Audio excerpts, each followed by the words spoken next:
আসসালামু আলাইকুম। এগ্রিকালচার ফ্যামিলির পক্ষ থেকে আপনাদের সবাইকে জানাই স্বাগতম। কুইল পাখি পালন করতে হলে তাদের বয়স সম্পর্কে ভালো করে ধারণা রাখা খুবই জরুরি। কিন্তু নতুন অবস্থায় যারা কুইল পাখি পালন শুরু করে, তারা সবচেয়ে বেশি ধোঁকার সম্মুখীন হয় পাখি কিনতে গিয়ে।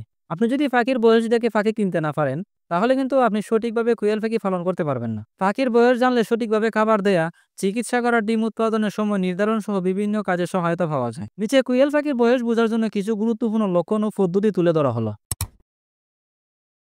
আপনি যখন পাখি কিনে আনবেন তখন আপনি কিভাবে বুঝবেন পাখির বয়স ৩০ দিন, ৪০ দিন নাকি ৫০ দিনের উপরে আছে?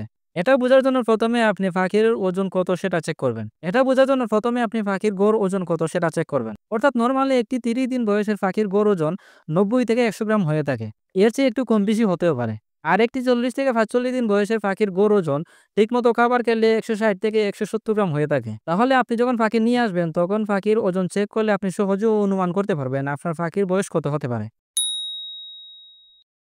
আর ৩০ দিন বয়সের পাখির আরো একটি বৈশিষ্ট্য হচ্ছে তাদের পালক। অর্থাৎ ৩০ দিন বয়সের পাখির পুরো শরীর পালকে ভরে যায়। আর পালকের রং উজ্জ্বল ও চকচক করতে থাকে। আর ৪০ দিন বয়সের পর থেকে ওদের অল্প অল্প করে পালক ঝরতে থাকবে। লক্ষ্য করে দেখবেন আপনার রানিং ডিম পাড়া পাখির ফিট থেকে পশম ঝরে যাচ্ছে। পাখির বয়স বোঝার জন্য এটিও একটি ভালো লক্ষণ। আর ৩০ দিন বয়সের পাখি চেনার আরো একটি লক্ষণ হচ্ছে, দেখবেন মহিলা পাখি গলা উঁচু করে ডাকাডাকি করে। এমনিতে ৩০ দিন বয়সের আগে ওরা এরকম লম্বা করে গলা ডাকবে না। এরকম করে ডাকলে বুঝবেন পাখির বয়স ৩০ দিনের উপরে হয়েছে। আশা রাখি এই লক্ষণগুলো দেখে বুঝতে পারবেন আপনার পাখির বয়স কত হতে পারে।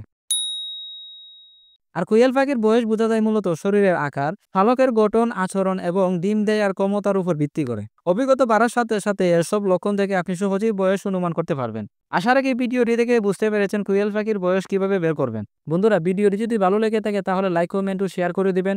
আর কোয়েল পাখি পালন সম্পর্কে যদি কোনো প্রশ্ন থেকে থাকে তাহলে কমেন্ট করে দিন। আমি পরবর্তী ভিডিওতে সেটার উত্তর দিয়ে দিব ইনশাআল্লাহ। আর নতুন যারা এখনো আমার চ্যানেলটি সাবস্ক্রাইব করেননি, এরকম ইম্পর্টেন্ট ভিডিও পেতে এখনই চ্যানেলটি সাবস্ক্রাইব করে পাশে থাকা বেল আইকনটি অন করে দিন। সবাই ভালো থাকবেন। আল্লাহ হাফেজ।